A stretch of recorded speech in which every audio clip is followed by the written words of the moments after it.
Recently, Kiss released an Off the Soundboard live record featuring a rare performance from guitarist Mark St. John.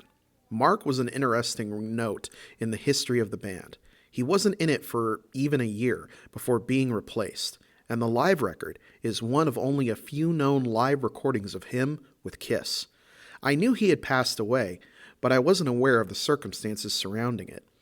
Mark was originally a guitar teacher and bounced around in several bands before being recruited to Kiss. Vinnie Vincent was out, and St. John was brought in, as he was well versed in the Eddie Van Halen style of playing that was in vogue at the time. Paul Stanley would later recall in his biography that Mark could play impressive solos, but could rarely replicate them.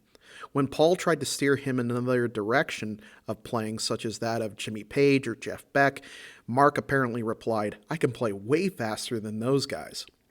Mark would make his only studio record with the band, Animalize, in 1984, and he would be featured in the music video for Heaven's on Fire. His playing on the album had parts of it apparently overdubbed by Paul to bring consistency to the album. Mark never really played much live with Kiss, with only 2 shows being known to have played. This was a combination of personality clashes with the rest of the guys and a form of arthritis that caused his arms and hands to swell up. Not too long after this, he would be replaced by Bruce Kulick. His most known project post-Kiss was the band White Tiger. It was after that things began to go downhill for Mark. There were several other bands he worked with, but each saw less and less success, including a collaboration with former Kiss drummer Peter Criss. He had all but faded from public view until about 2006. He was arrested for possession and was in jail when he was attacked by several inmates and stabbed.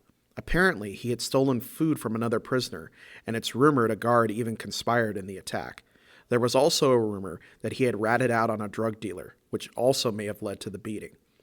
Once released, Mark was apparently never the same. He refused any and all medical attention for his injuries as he lacked medical insurance.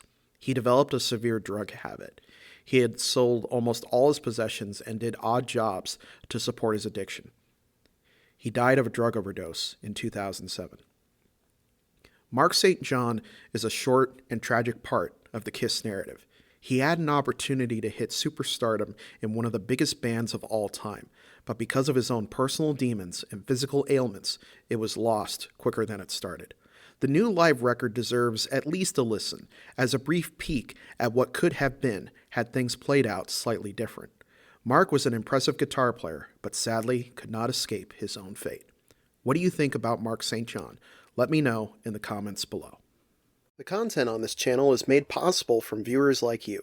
Help the channel grow by supporting me on Ko-fi, which you can find a link to below.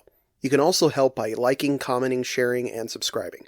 Thank you again for watching, and I will see you guys next time.